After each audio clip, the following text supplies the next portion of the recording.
नमस्कार दोस्तों, मैं लोकेश शर्मा स्वागत करता हूं आपका हमारे YouTube channel Apti academy study infinite पे। और दोस्तों, जैसा कि आप सभी को पता है कि हमने एक ये सीरीज अर्थमेटिक कंसेप्ट्स की शुरू की है आप लोगों के लिए। टाइम एंड वर्क, जिसका लास्ट वीडियो हमने अपलोड किया था, तो जिसमें मैंने आपको बेसिक कंसेप्ट के बारे में काफ़ी चीज़ें आपको बताई थी। तो इसी पार्ट को हम आगे बढ़ाते हैं। सेकंड पार्ट में टाइम एंड वर्क के कुछ और कंसेप्ट आज हम डिस्कस करेंगे वन बाय वन कि किस प्रकार के क्वेश्चंस बनते हैं और सॉल्व करते समय हमारा तरीका और हमारा way of solving the questions क्या होना चाहिए।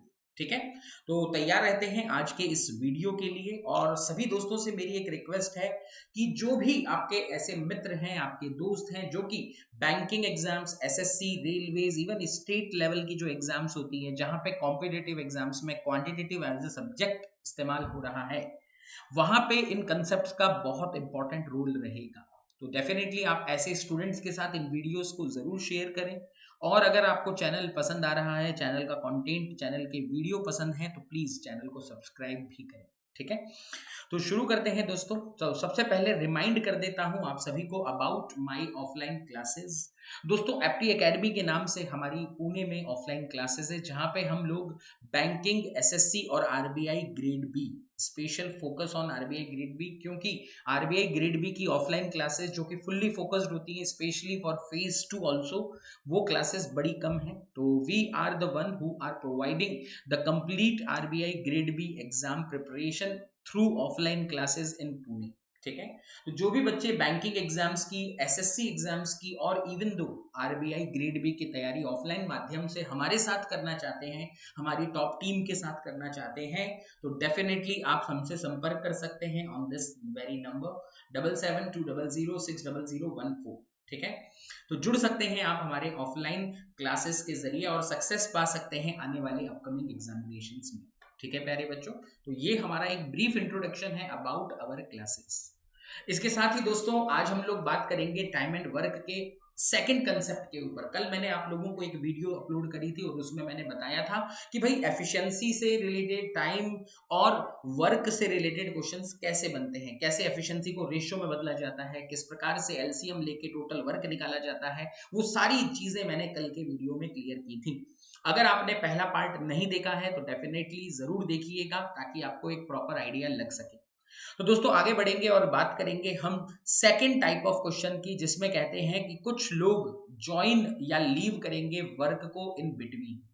यानी आपका काम चल रहा है, काम शुरू हुआ, सपोज 3 लोगों ने साथ में काम शुरू किया, बट कुछ दिनों के बाद या कुछ घंटे के बाद, कुछ मिनट्स के बाद कुछ लोगों ने काम छोड़ दिया, लीव कर दिया, या फिर कुछ समय पश्चात लोग ज्वाइन कर गए। तो होता क्या है, ज्वाइन करने से या काम को बीच में छोड़ देने से एफिशिएंसी में चेंजेस आते हैं, एफिशिएंसी में बदलाव आता है। किस प्रकार से आता है, एफिशिएंसी कैसे बदलती है, तो बहुत ही क्लियर है कि भैया मैंने आपको पहले वीडियो में भी कहा था, जब भी कोई लोग मिलके काम करते हैं उनकी एफिशिएंसीज को ऐड किया जाता है। तो भाई जब कोई काम छोड़ के जाएगा तो उसकी एफिशिएंसी सब्ट्रैक्ट भी होगी, तो जिस वजह से एफिशिएंसी में चेंजेस आते हैं। और उन चेंजेस का फर्क काम पे क्या गिरेगा उसके ऊपर हमारे सवाल बनते हैं। तो किस प्रकार से बनते हैं, एक डमी एग्जांपल के थ्रू मैं आपको ये कंसेप्ट क्लियर करता हूं, बहुत आराम से समझिएगा।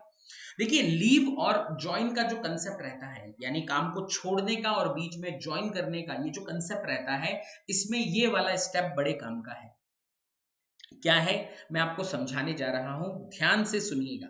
यहां पे मैंने एक डमी एग्जांपल लिया है। ए, बी एंड सी 3 लोग हैं जो कि एक काम को शुरू करते हैं, फिनिश करते हैं इन 12, 15 एंड 20 डेज रिस्पेक्टिवली, यानी तीनों का इंडिविजुअल टाइम दिया हुआ है। तो आप सभी को पता है कि मैं इनके जरिए इनका टोटल वर्क निकाल सकता हूं। जैसे 12, 15 और 20, इनका जो एलसीएम रहता है वो 60 रहता है, 60 रहता है ना। 12 में 60 का पूरा डिवाइड होगा, 15 में 60 का पूरा डिवाइड होगा और 20 में भी 60 का पूरा डिवाइड होगा। अब इनकी एफिशिएंसीज निकल के आती हैं 5, 12 से 65 टाइम्स, 15 से 64 टाइम्स एंड 23 टाइम्स। तो इन तीनों की एफिशिएंसी का रेशियो हमारे पास है, यानी ए का एफिशिएंसी 5 है, बी का 4 है, देन सी का 3। ये पार्ट क्लियर रहा। अब हुआ क्या है, केस 1 आपका कहता है कि ए अलोन स्टार्टिंग वर्क, ठीक है, ए अकेले ने काम शुरू किया and after 2 days B and C joined him, यानी 2 दिन के बाद बी और सी ने उनको ज्वाइन किया। तो देखिए दोस्तों, एक बात याद रखिए, चाहे कोई काम बीच में छोड़ के जाए, चाहे कोई काम बीच में ज्वाइन करे, इससे कुछ खास फर्क नहीं गिरता। फर्क गिरता है कि कौन कितने दिन काम में था और कौन कितने दिन काम में नहीं था। ठीक है, क्या बता रहा हूं, कौन कितने दिन वर्क किया, days, number of days worked. ठीक है, इसमें 2 चीजों के ऊपर आपका कंसेप्ट टिका हुआ है, number of days worked and number of days did not work. ठीक है ना, अगर आपको मालूम है कि किसी पर्सन ने कितने दिन काम किया है और वो काम बीच में छोड़ के गया है या ज्वाइन किया है, तो उसका वर्क टोटल वर्क से सब्ट्रैक्ट कर दीजिए। This is the first step. क्या कर दीजिए, टोटल काम में से उस पर्टिकुलर वर्किंग, जो बंदा बीच में काम ज्वाइन किया है या छोड़ के गया है, वो काम में कितने दिन था, उसका काम टोटल काम में से सब्ट्रैक्ट कर दीजिए। ठीक है, क्लियर।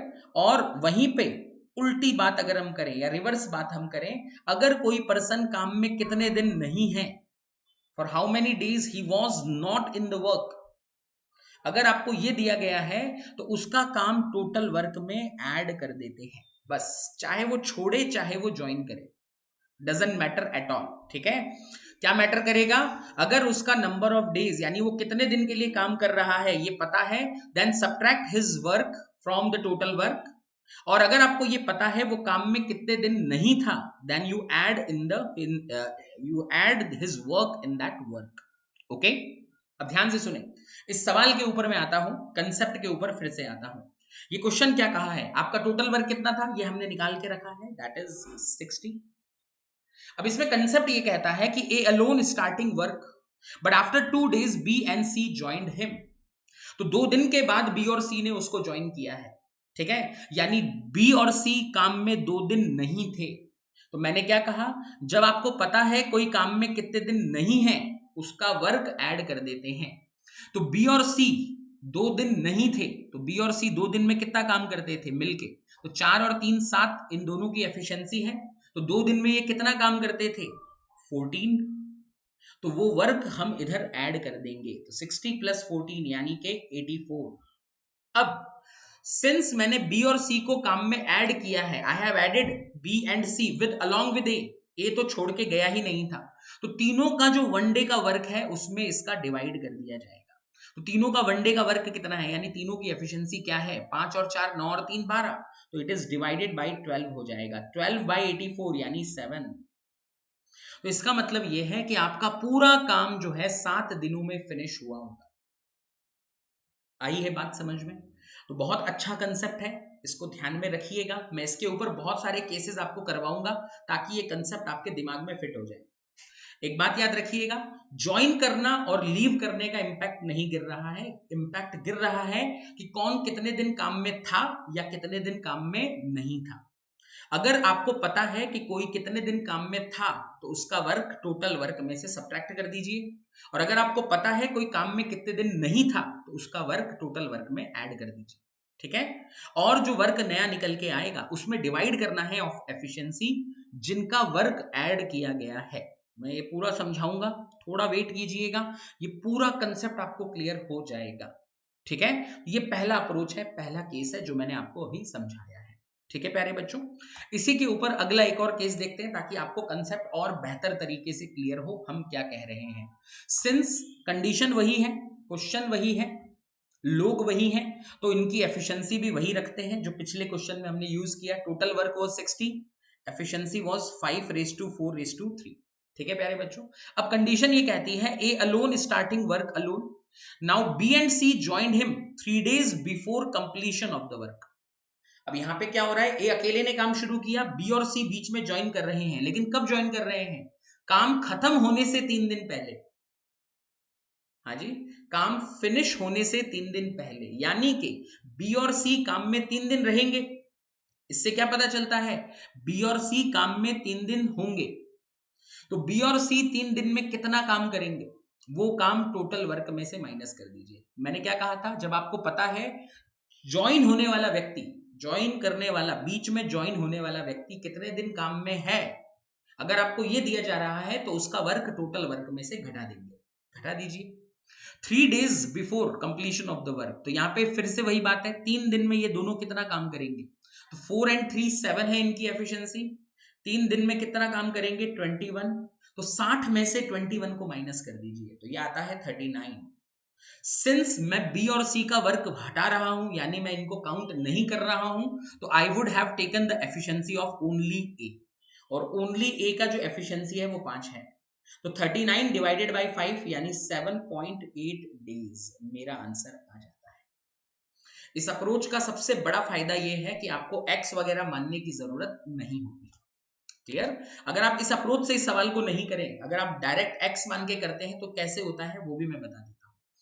ठीक है, सुनिए, इसने कहा A alone starting work, B and C joined him 3 days before completion of the work, यानी बी और सी काम खत्म होने से 3 दिन पहले जुड़ जाते हैं, यानी लास्ट के 3 दिन तीनों मिलके काम करेंगे, ए बी और सी। अब मैं मानता हूं ए अकेला जो है एक्स डेज अकेला काम करेगा, है ना, क्योंकि ए ने काम शुरू किया था अकेले, तो इसके अंदर हम कंडीशन बनाते हैं ए की एफिशिएंसी 5 है, he is working for x days, तो कितना काम वो करेगा 5x। लास्ट के 3 दिन वो तीनों साथ में काम कर रहे हैं, तो तीनों का मिला के एफिशिएंसी क्या होगा, तो 5 और 4 9, 9 और 3 12। करेक्ट? क्लियर? तो यानी लास्ट के 3 दिन में कितना काम करेंगे, 12 3 36, और टोटल मेरा काम है कितना 60, तो 36 को यहाँ माइनस भेजेंगे, तो 60 माइनस 36 अगर आप करिएगा तो 60 माइनस 36 आएगा 24, and that should be equal to 5x। तो 5 का डिवाइड इधर करेंगे तो x की वैल्यू आती है 4.8, तो ये 4.8 डेज आएगा, लेकिन ये 4.8 वो डे है जहां ए ने अकेले काम किया है, काम पूरा कितने दिन में हुआ है, तो वो आपको लास्ट के 3 दिन भी तो जोड़ने होंगे, तो 4.8 प्लस 3 करेंगे तो आंसर आएगा 7। देखिए ये प्रोसेस भी टफ नहीं है, लेकिन क्या होता है इसमें थोड़ा सा इक्वेशन फॉर्मेशन में आप उतर जाते हो, है ना। इसका बस बेनिफिट ये होता है बिना इक्वेशन बनाए आप वर्बली नंबर्स, इसके वैसे भी वर्बल कैलकुलेट होने वाले होते हैं, आप वर्बली इन सवालों का आंसर दे सकते हो। याद क्या रखना है, कौन कितने दिन काम में है उतने माइनस कर दीजिए उसका वर्क, और कौन कितने दिन काम में नहीं है उतना उसका वर्क ऐड कर दीजिए, दैट्स इट। ठीक है, इसका एक और एप्लीकेशन देखते हैं मेरे प्यारे बच्चों। फिर से कंडीशन वही है, तो यानी एफिशिएंसी सेम रखेंगे 5 4 एंड 3, टोटल वर्क फिर से 60 ही रखेंगे। अब कंडीशन को गौर से पढ़ें, ये कहता है A alone started working but after 3 days B join him, तो 3 दिन बाद बी ने ज्वाइन किया, यानी बी 3 दिन काम में नहीं होगा, तो जब आपको पता होता है कोई काम में 3 दिन नहीं है तो उसका 3 दिन का वर्क ऐड कर देते हैं, तो बी काम में 3 दिन नहीं है तो बी का 3 दिन का वर्क क्या होगा मेरे भाई 12 होगा, ऐड कर दिया। फिर ये कहते हैं आफ्टर अनदर 1 day सी ऑल्सो ज्वाइंड देम, यानी सी बेसिकली चौथे दिन उनको ज्वाइन कर रहा है, यानी 4 दिन बाद उनको ज्वाइन कर रहा है, तो यानी सी काम में 4 दिन नहीं होगा, तो सी का 4 दिन का वर्क हम ऐड कर देते हैं, तो सी का 4 दिन का वर्क भी 12 होगा, तो यानी हमारा टोटल वर्क इसके हिसाब से 84 निकल के आएगा। और सिंस मैं बी और सी दोनों का वर्क ऐड कर रहा हूं तो मुझे दोनों की एफिशिएंसी को भी कंसीडर करना होगा, कर लीजिए। तो देखिए 5 4 और 3, तो तीनों की मिला के अगेन एफिशिएंसी 12 ही आएगी, तो 12/84 अगेन इसका आंसर 7 days आता है। हाँ जी, तो इतना आसान हो जाता है, वर्बली आप इन क्वेश्चंस को उड़ा सकते हैं। I hope everyone is going to getting this concept. हाँ जी, तो आपको सिर्फ इतना ध्यान देना है कौन काम में कितने दिन है और कौन काम में कितने दिन नहीं है, ठीक है, इसी के ऊपर सारा खेल टिका हुआ है। एक और केस देखते हैं, केस नंबर 4, फिर से वही बात है, एफिशिएंसी का रेशियो 5 4 और 3, टोटल वर्क विल बी 60, ले चलिए। फिर ये कहता है A alone starting work but after 3 days B join him, तो 3 दिन बाद बी ज्वाइन कर रहा है, यानी बी 3 दिन काम में नहीं है, तो फिर से वही प्रोसेस, बी का 3 दिन का काम ऐड कर दीजिए। C also joined them 2 days before completion of the work, तो सी भी ज्वाइन कर रहा है बट काम खत्म होने से 2 दिन पहले, यानी सी केवल 2 ही दिन काम में जुड़ेगा क्योंकि वो काम खत्म होने से 2 दिन पहले आ रहा है, तो he will be in the work for 2 days only, और 2 दिन में वो कितना काम करेगा 6, तो ये माइनस होगा। तो अब ये निकल के आना है 66, बट डिवाइड में कौन आएगा? सिंस मैं सी का वर्क माइनस कर रहा हूं तो मैं सी का एफिशिएंसी नहीं लूंगा, मैं केवल और केवल ए और बी का एफिशिएंसी लूंगा। अरे ए और बी का दोनों का एफिशिएंसी कितना है? मिला के 9 है, तो इट विल बी 66/9। 3 से डिवाइड होगा तो ये बनेगा 22/3, यानी कि 7.33 डेज। ये मेरे सवाल का जवाब होगा। आई बात समझ में बच्चों? तो इतना प्यारा और इतना मजेदार और इतना सही कंसेप्ट है, ठीक है? तो इसको ध्यान दीजिएगा दोस्तों, ये बहुत फ्रैक्शंस के लिए काम आता है। इसके ऊपर डायरेक्ट पूरा क्वेश्चन इसके ऊपर बने ना बने, बट किसी क्वेश्चन का ये छोटा सा पार्ट भी हो सकता है, किसी का काम में ज्वाइन करना, किसी का काम छोड़ के जाना। ठीक है प्यारे बच्चों, आगे बढ़ते हैं। फिर ये कहता है केस नंबर 5 क्या है?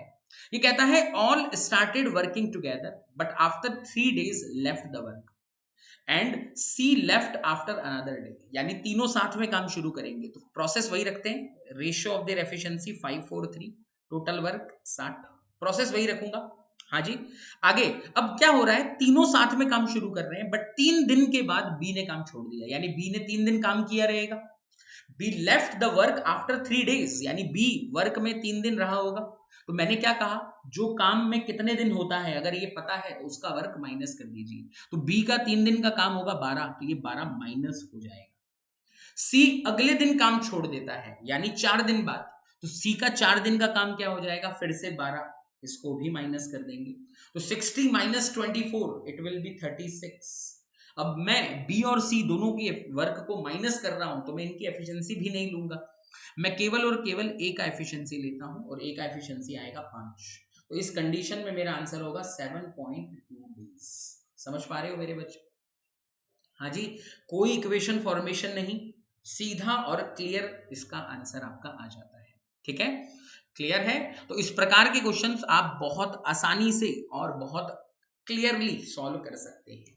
ठीक है प्यारे बच्चों, जो बच्चे एसएससी और रेलवेज की तैयारी कर रहे हैं उनके लिए कंसेप्ट बहुत ही अचूक और बेहतरीन काम करेगा, क्योंकि उनके एग्जाम्स में इस प्रकार के क्वेश्चंस बहुत ज्यादा दिए जाते हैं। ठीक है प्यारे बच्चों, आगे बढ़ा जाए। आई hope everyone is getting this concept. अगला फिर से वही क्वेश्चन है, 12, 15 और 20, यानी LCM will be like 5, 4 and 3, total work will be like 60। फिर ये कहते हैं all started working together and after 2 days be left the work. तो फिर यहां क्या हुआ, 2 दिन बाद बी ने काम छोड़ा, तो यानी B will work for 2 days, तो यानी बी का 2 दिन का काम माइनस कर देंगे, तो 2 दिन का काम इसका होगा 8 - 8। सी लेफ्ट, तो यानी सी भी काम छोड़ रहा है, बट कब, 2 days before completion of the work. But ये सी कितने दिन काम किया वो नहीं पता, बट 2 दिन पहले काम छोड़ गया, यानी सी काम में 2 दिन नहीं है, तो सी का 2 दिन का काम प्लस कर देंगे। तो सी का 2 दिन का काम कितना आएगा, 6, तो +6, तो यानी यहां पे आपका वैल्यू रह जाएगा 58। अब देखिए, आप बी का काम माइनस कर रहे हो, तो बी की एफिशिएंसी नहीं लूंगा, केवल ए और सी दोनों की एफिशिएंसी ले लूंगा।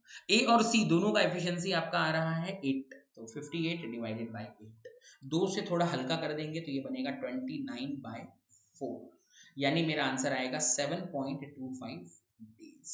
ठीक है मेरे प्यारे बच्चों, तो बहुत जबरदस्त कंसेप्ट होता है किसी के बीच में काम ज्वाइन करने का और किसी के काम बीच में लेफ्ट करने का। इस कंसेप्ट को थोड़ा सा ध्यान पे रखिएगा, बहुत ही अच्छे से आप इन सवालों को बना सकते हैं। ठीक है, ये काम का कंसेप्ट है, बहुत जगहों पे काम आता है, एंड मैंने कई ऐसे डीआई देखे हैं स्पेशली बैंकिंग एग्जाम्स के अंदर, जहां पे इसका छोटा सा जो ये कंसेप्ट का पार्ट है वो उस पूरे क्वेश्चन का एक पार्ट रहता है। तो आप इसमें अननेसेसरी इक्वेशन फॉर्मेशन के बजाय अगर आप इस अप्रोच को लगाएंगे तो वर्बली आप अपने नंबर तक पहुंच जाते हैं। ठीक है, आई होप ये पार्ट सबको समझ में आया होगा, और अगर आपको फिर भी कोई दिक्कत लग रही है इसको समझने में, क्योंकि देखिए थोड़ा सा कंसेप्चुअली जाना पड़ेगा। हाँ जी, बस इतना ही हमारा काम है। ठीक है प्यारे बच्चों, आगे मूव करते हैं। क्या हो रहा है, एक और क्वेश्चन इसी कंसेप्ट के ऊपर आधारित है। ठीक है, वर्ड प्रॉब्लम के फॉर्मेट में है, उसको भी जरा हम देख लेते हैं क्या होगा और कैसे होगा।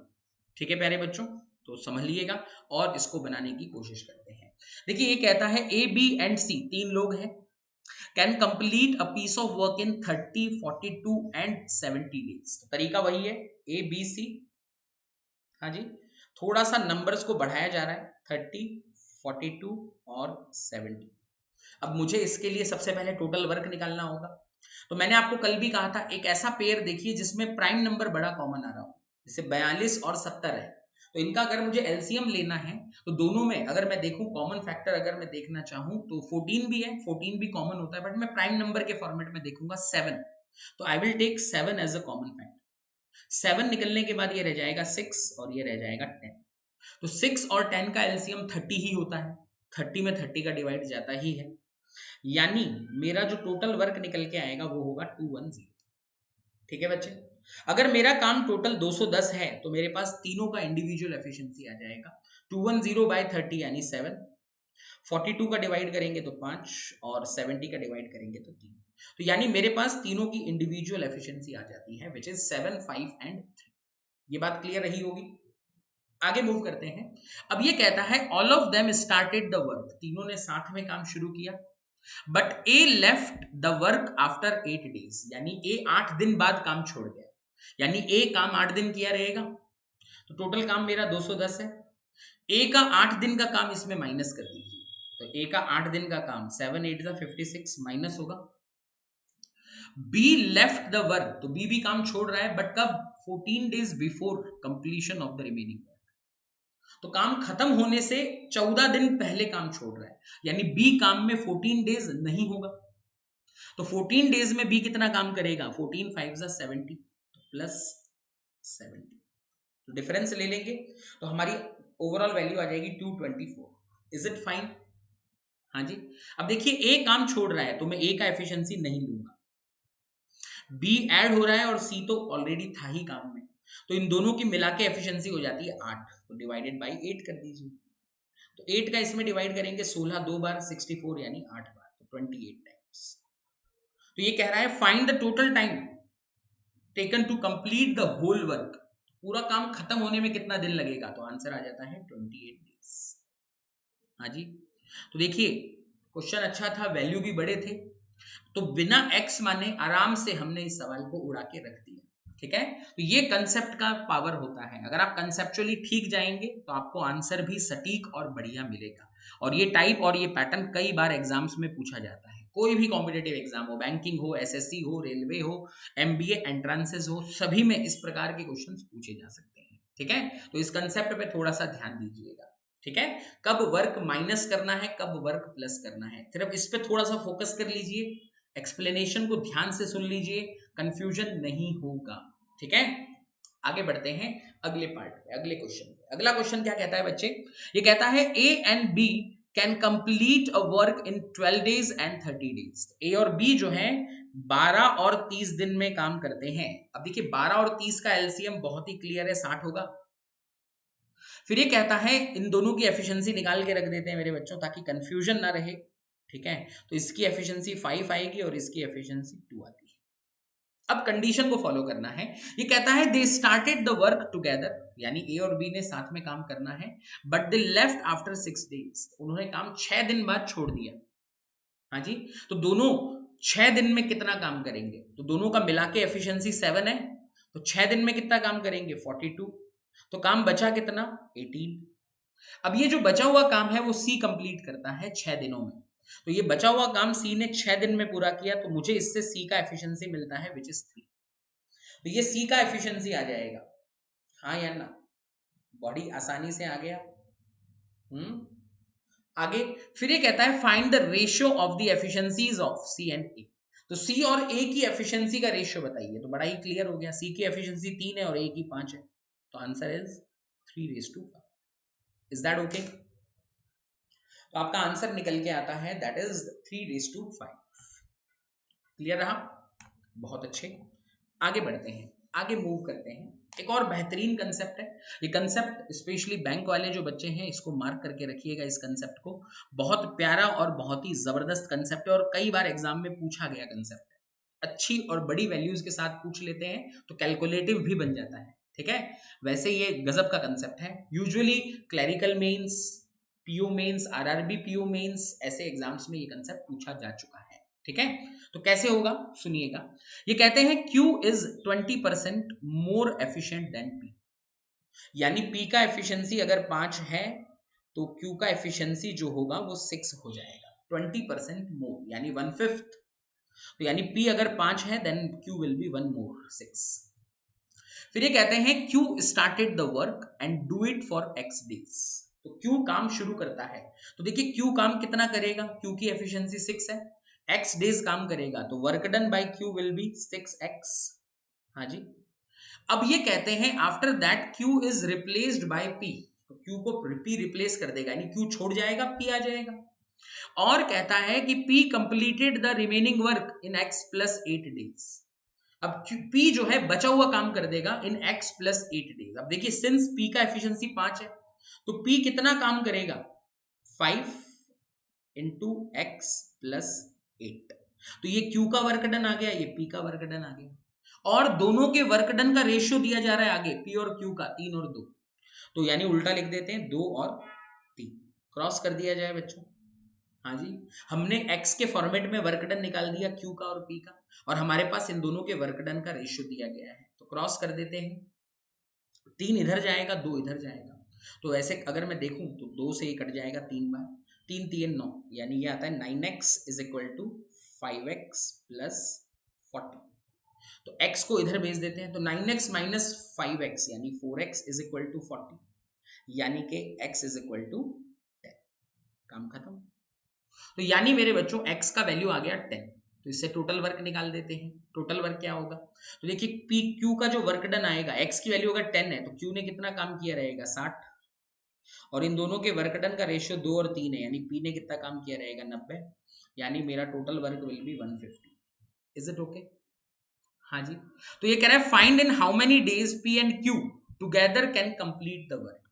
तो टोटल काम मेरा 150 है और p और q की दोनों की मिला के एफिशिएंसी 11 है, तो 150 by 11 would be my right answer. तो ये दिया हुआ है डी ऑप्शन। जबरदस्त, तो बहुत प्यारा सवाल है दोस्तों, बहुत जबरदस्त क्वेश्चन है ये। ठीक है, अगेन स्ट्रेस दूंगा कि काफी एग्जाम्स में पूछा जा चुका है, सेम पैटर्न, वैल्यू बदल बदल के आता है, ठीक है ना, तो इसमें पैनिक नहीं करना, बहुत इजी और डूएबल कंसेप्ट है। ठीक है, तो यहाँ पे दोनों के एफिशिएंसीज दे रखे थे, दोनों के वर्क डन निकाल लिए हमने अजम्पशन वेरिएबल के हिसाब से, और उसके रेशियो को कंपेयर कर दिया, वर्क डन के रेशियो, बस खत्म, वेरिएबल भी निकल गया और पूरा क्वेश्चन भी सॉल्व हो गया। आई hope everyone getting this concept. एक और पार्ट देखते हैं, ये भी बहुत अच्छा क्वेश्चन का टाइप है, ध्यान से समझिएगा। ठीक है, ये थोड़ा सा आपको लेंदी लेके जाता है, लेकिन इसको करने का तरीका मैं आपको बता दे रहा हूं, सुनिएगा और समझिएगा। ठीक है, ध्यान से। ये कहता है A and B can do a certain piece of work in x days and x plus 3 days। तो A भाई साहब एक काम को x डेज में करेंगे, B उसी काम को x plus 3 डेज में करेगा। यहां तक क्लियर हुआ?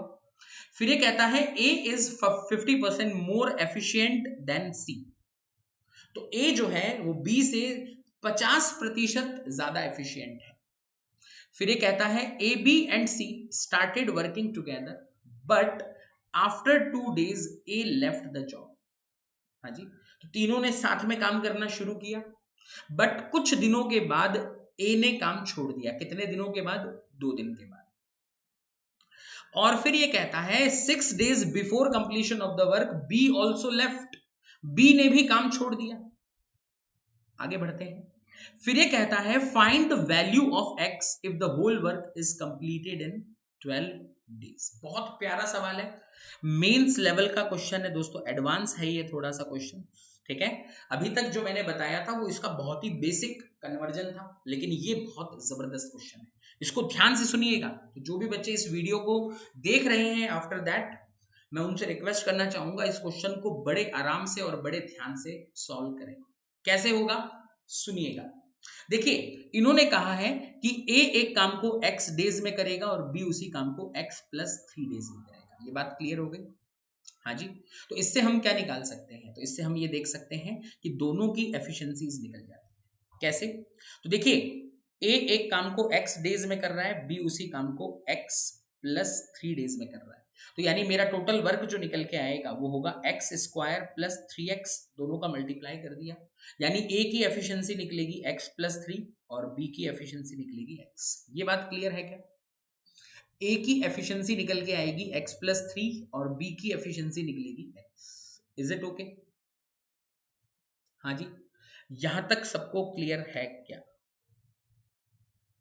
इसके बाद ये कहता है A is 50% more efficient then C। हाँ जी, A जो है 50% ज्यादा एफिशिएंट है। अब यहां दिक्कत क्या होती है, मैं आपको थोड़ा सा वो बताना चाहूंगा। A और C इन दोनों की एफिशिएंसी का रेशियो 3:2 आ जाएगा। अब मेरे अजम्पशन के हिसाब से A की एफिशिएंसी जो आ रही है वो आ रही है x+3।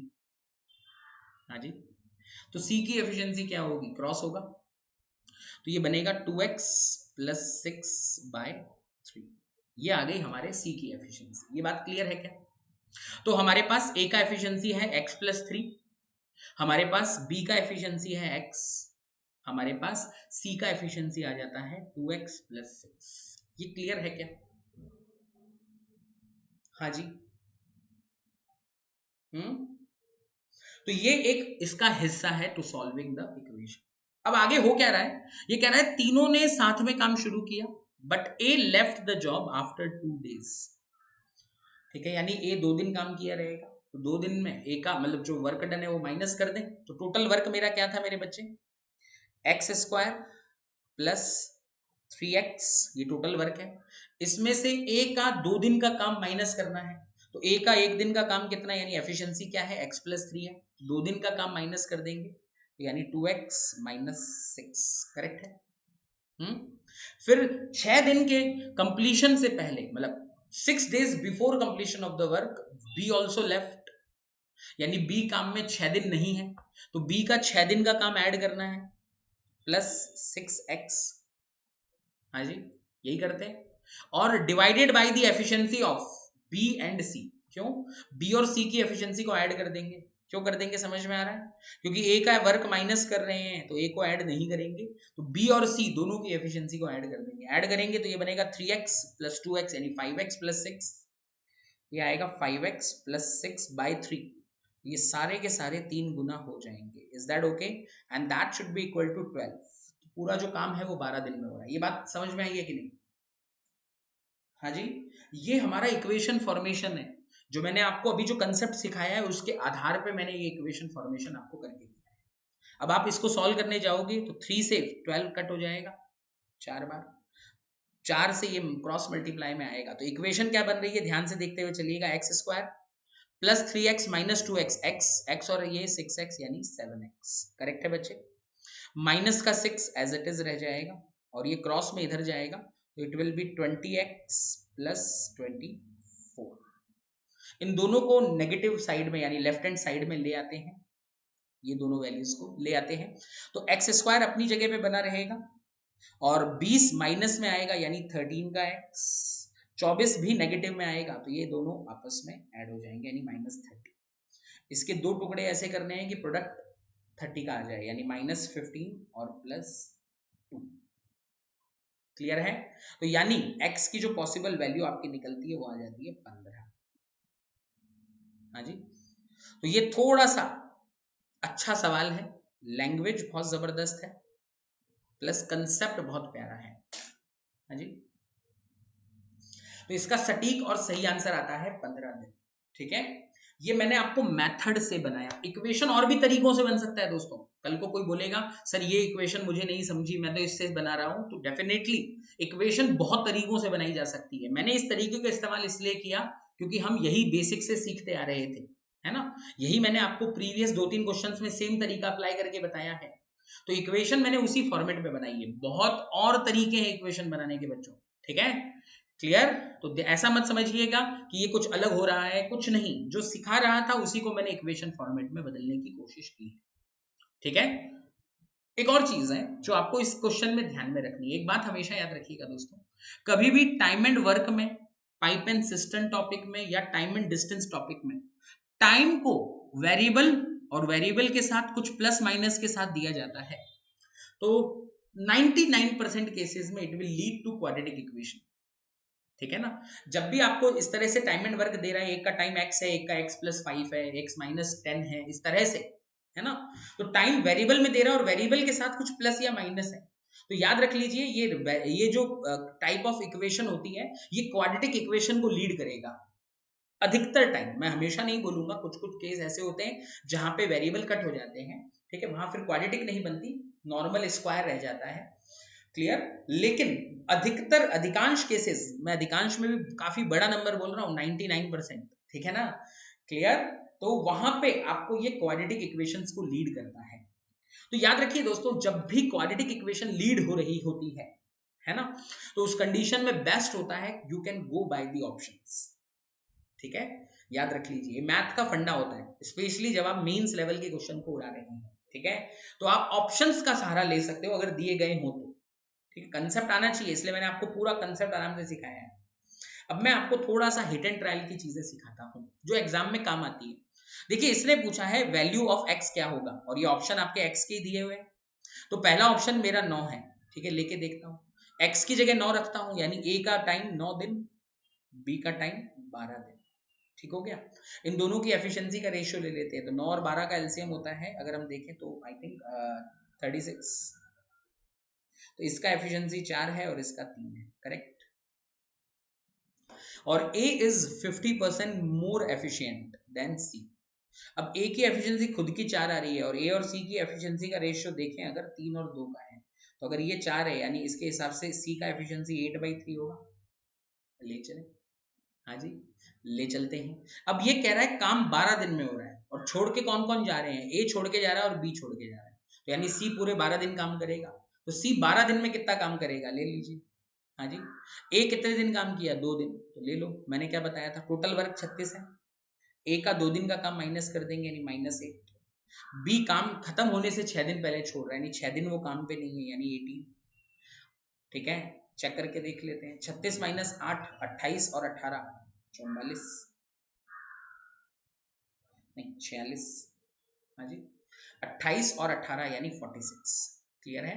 तो क्या ये 12 दिन के काम के बराबर है C के, तो C का 12 दिन का काम कितना रहेगा देख लीजिए। तो आई थिंक ये नहीं हो पाएगा, तो ये गलत है, ये बैठ नहीं पा रहा, ये हमारी कंडीशन को सेटिस्फाई नहीं कर रहा, क्लियर है। हाँ जी, ये बात क्लियर रही है क्या?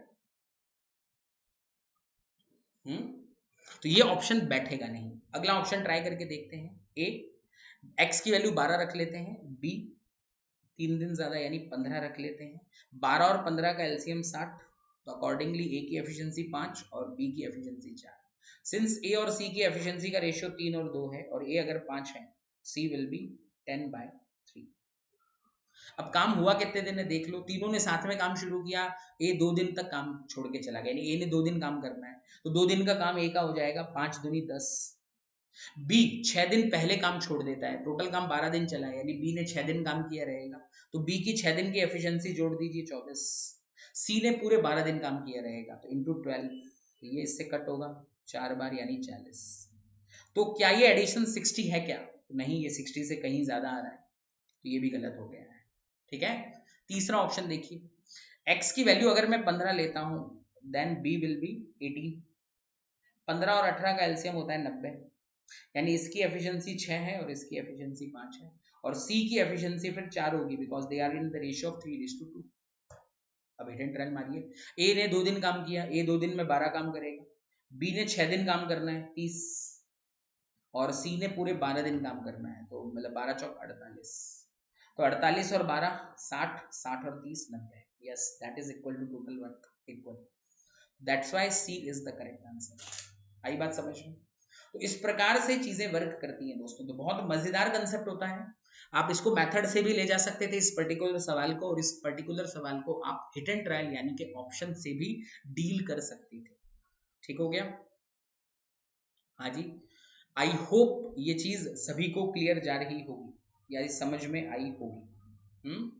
तो आगे बढ़ेंगे इसी कंसेप्ट के साथ कि कैसे इसको डील करते हैं। बहुत प्यारा कंसेप्ट है दोस्तों, ध्यान से समझिए।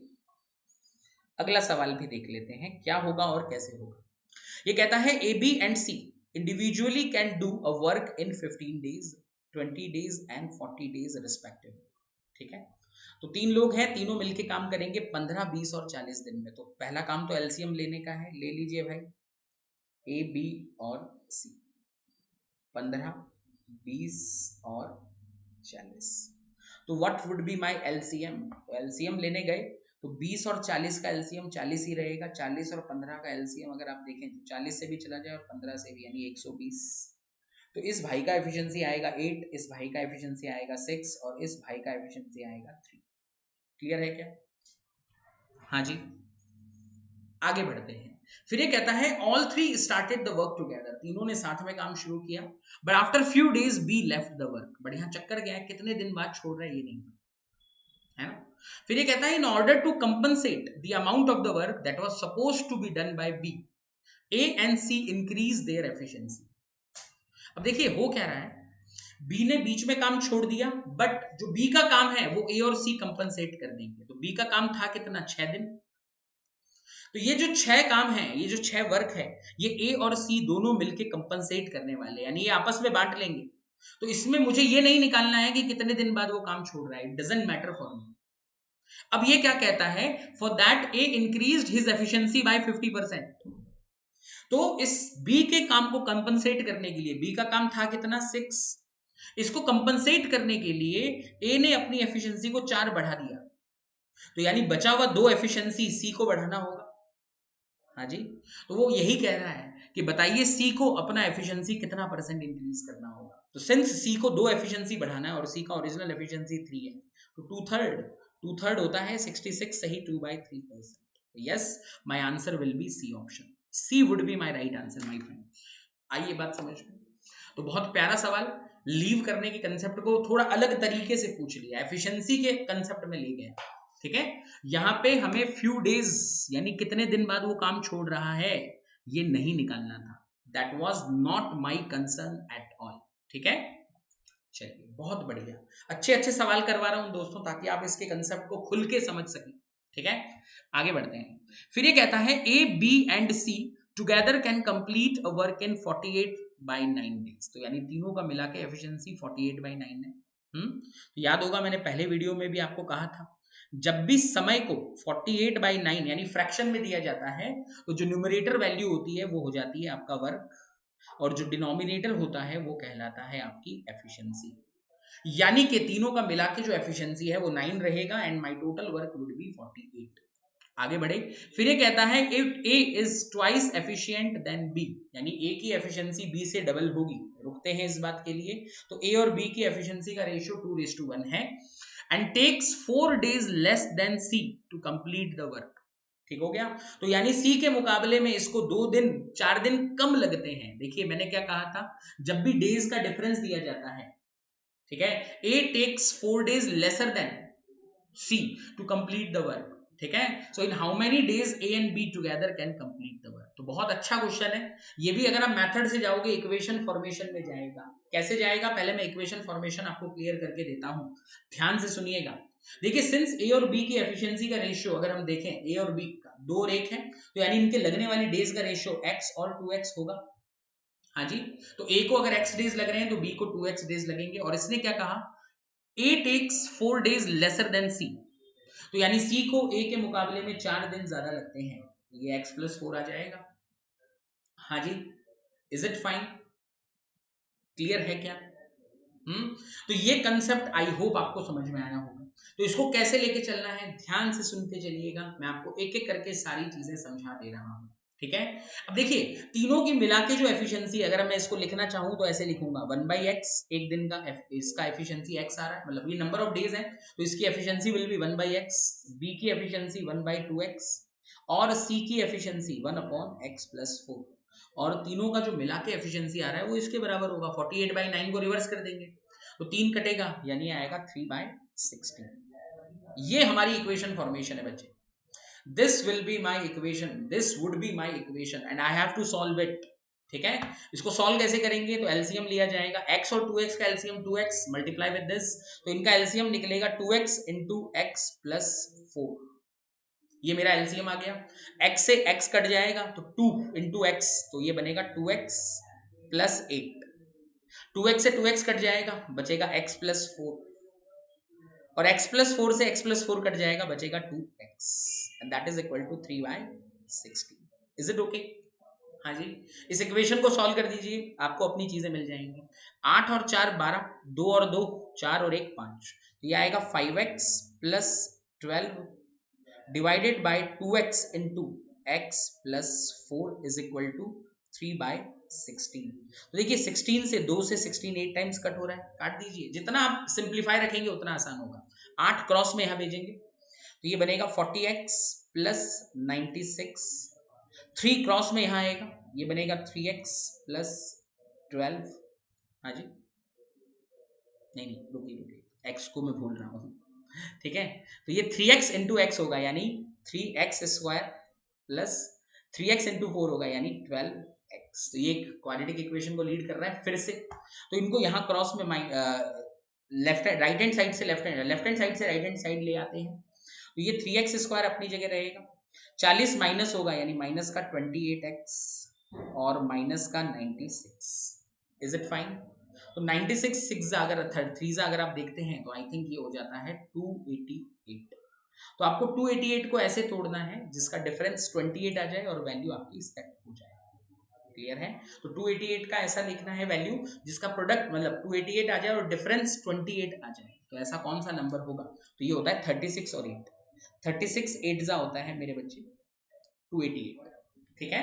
और इनका डिफरेंस जो आएगा 28 आएगा। तो इससे मुझे x की पॉसिबल वैल्यू मिल जाती है 36/3 यानी 12 और माइनस का 8/3, तो x की वैल्यू हमारी 12 है। ये बात समझ में आई क्या? हाँ जी। तो इस प्रकार से x a को लगेंगे 12 दिन, b को लगेंगे 24 दिन और c को लगेंगे 16 दिन। हाँ जी। अब आप इनकी एफिशिएंसी देखिए, अगर मैं टोटल वर्क 48 ले रहा हूं तो 12 यानी इसकी एफिशिएंसी 4, इसकी एफिशिएंसी 24 अगर ये है तो यानी इसकी एफिशिएंसी 2 और इसकी एफिशिएंसी 3। देख लीजिए तीनों की एफिशिएंसी 9 आ रही है कि नहीं? कंडीशंस सही है। अब हमारा सवाल ये है कि ए और बी मिलके काम को कितने दिन में करेंगे। तो सिंस ए और बी दोनों की एफिशिएंसी 4 और 2 6 है, टोटल वर्क 48/6 यानी 8 दिन। तो आंसर आता है 8 डेज। Is it okay?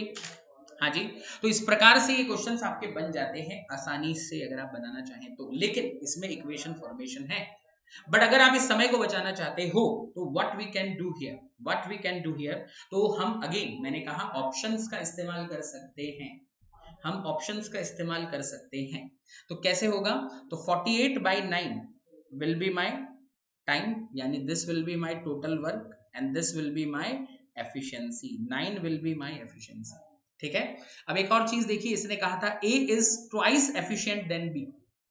तो ए का एफिशिएंसी बी से डबल है यानी इन दोनों की एफिशिएंसी का रेशियो 2 और 1 हो। हाँ जी। तो एक काम करते हैं, अगर मैं तीनों की एफिशिएंसी 9 मानता हूं, अगर ये 2 है ये 1 है, तो यानी उस हिसाब से सी हैज टू बी 6 ना। लेकिन ये हमारी उस कंडीशन को फैक्टर मतलब वैलिड नहीं हो रहा जहां पे इसने कहा था ए को 4 दिन कम लगेंगे। कैसे? अगर ए की एफिशिएंसी 2 लेता हूं तो टाइम मेरा 48 is my total work by 2 यानी ए विल टेक 24 डेज अकॉर्डिंगली। और अगर मैं इसकी एफिशिएंसी 6 लेता हूं तो 48/6 यानी 8 डेज। तो यहां तो दोनों में 16 दिन का अंतर आ रहा है और ए ज्यादा निकल के आ रहा है, ए कम होना चाहिए था। तो यानी ये वाला काम गलत है। अगला ऑप्शन, फिर इसको डबल करके देखते हैं। तो 2 और 1 है तो इसको 4 2 और इसको 3 रखना पड़ेगा because all are equal to 9 है। चेक करके देखिए 48/4 अगर मैं करता हूं तो ए को कितने दिन लग रहे हैं? 12 दिन। 48/3 तो सी को लग रहे हैं 16 दिन, है 4 दिन का अंतर, यानी this is the right equation. इससे बिना कुछ किए आपने एक्स वाई जेड कुछ नहीं मानना था, थोड़ा सा हिट एंड ट्रायल लगाया हमने और उसके थ्रू मुझे मेरा आंसर मिल जाता है। आई बात समझ में? ऐसा कुछ नहीं है, मैं कोई तुक्का भी नहीं लगा रहा हूं कि भाई ऐसा ही कुछ भी सारे ऑप्शंस को ट्राई मार मार के हम चेक कर रहे हैं, नहीं। We are just going by the concept. Okay, क्या हुआ है फिर से बता रहा हूं, ये हिडन ट्रायल प्लीज ध्यान से समझ लीजिएगा। ये इफेक्टिव मेथड्स होते हैं दोस्तों, है ना, एग्जाम में ये बहुत मैटर करते हैं। तो इसने क्या कहा, तीनों लोगों को मिलके जो समय लगता है दैट इज 48/9। तो मैंने आपको कहा अगर दो लोग मिलके 48/9 टाइम ले रहे हैं तो 48 यानी न्यूमरेटर जो होगा that will be my total work और जो डिनोमिनेटर होगा that will be my total efficiency. यानी तीनों का मिला के एफिशिएंसी 9 है अगर टोटल वर्क मेरा 48 है। इसने कहा A is twice efficient than B, तो यानी ए की एफिशिएंसी बी से डबल है। तो अगर तीनों की एफिशिएंसी 9 आ रही है, अगर इसकी एफिशिएंसी 2 मान लूं, इसकी एफिशिएंसी 1 मान लूं, तो इस अकॉर्डिंगली सी की एफिशिएंसी 6 होनी चाहिए, तभी तो तीनों का सम 9 आएगा। तो इस हिसाब से अगर ए की एफिशिएंसी 2 है तो इसको दिन लगेंगे 24 डेज और इसकी एफिशिएंसी 6 है तो इसको दिन लगेंगे 8। तो इनमें तो 16 दिन का अंतर है और ए को 16 दिन ज्यादा लग रहे हैं। अकॉर्डिंग टू दिस ए को 4 दिन कम लगने चाहिए थे, यानी ये कंडीशन गलत है। है जी।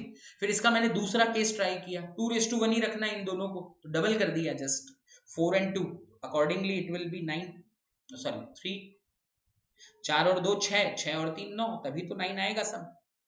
अकॉर्डिंगली अब ए को कितने दिन लगेंगे, तो 48/4 यानी 12, 48/3 यानी 16 है, 4 दिन का अंतर, तो ये वो करेक्ट है, खत्म।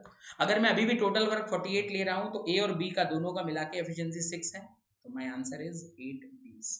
ठीक है, ये कुछ ऐसे तरीके होते हैं जो हिडन ट्रायल में कंसीडर जरूर किए जाते हैं, बट कंसेप्ट क्लियर होना बहुत जरूरी है इनको भी अप्लाई करने के लिए। बिना कंसेप्ट क्लियर किए आप इस तरह का हिडन ट्रायल जल्दी नहीं लगा पाओगे, ठीक है ना। लेकिन ये तरीके आने चाहिए एग्जाम में, ये तरीके बहुत काम आते हैं दोस्तों। वैल्यू रख रख के चेक करना, ठीक है ना। बहुत बार ऐसा होता है हम एक वैल्यू पकड़ लेते हैं कि अरे 10 हो सकता है, ये 20 हो सकता है, ये 15 हो सकता है ना, वो रख के एक बार चेक कर लेने का। कई बार इक्वेशन फॉर्मेशन से कहीं जल्दी और तेज आंसर इसमें आ जाता है, ठीक है, गॉट इट। लेकिन yes, it depends on your practice as well, ऐसा नहीं होता, ठीक है ना। चलिए, so guys I hope you like this session. अगर अच्छा लगा होगा तो डेफिनेटली इस सेशन को जरूर लाइक करिए और शेयर कीजिए अपने दोस्तों के साथ, और कमेंट करके भी बताइए आपको ये सेशन कैसा लगा, ठीक है। और हाँ, अगर आप लोग हमारे साथ जुड़ना चाहते हो हमारी ऑफलाइन क्लासेस के साथ, तो हमारी पुणे में ऑफलाइन क्लासेस है, ठीक है। ये हमारा ऑफिस का नंबर है जहां पे हम बैंकिंग की सभी exams, SSC CGL, SSC CHSL और आरबीआई ग्रेड बी, इन सब एग्जाम्स के लिए आपको पूरा ट्रेंड करते हैं, ठीक है। कंप्लीट और स्पेसिफिक बैचेस होते हैं हर एग्जाम की प्रिपरेशन के लिए, और पूरी फोकस टीम है, पूरी एबल टीम है जो आप लोगों को ट्रेंड करेगी अबाउट द ऑल एग्जाम, ठीक है। तो मैं सभी लोगों से रिक्वेस्ट करना चाहूंगा, अगर आप जुड़ना चाहते हैं हमारे साथ तो ये गिवन कॉन्टेक्ट नंबर है आप लोगों के समक्ष, और प्लीज सेशन को लाइक जरूर कीजिएगा और शेयर कीजिएगा। आपके आने वाले रेस्पॉन्स पे ही हमारे आगे की टॉपिक कवरेज डिपेंड करती है, ठीक है। तो मैं चाहूंगा आप सभी इन सेशन को एंथुसियास्टिकली फॉलो करें, it will definitely going to help you upcoming sessions. Clear है guys? So bye bye, have a great day. फिर मिलेंगे आपसे अगले सेशन में इसी चैनल पे, आपकी एकेडमी स्टडी इन फाइनल, ठीक है बच्चों। Bye bye, have a great day.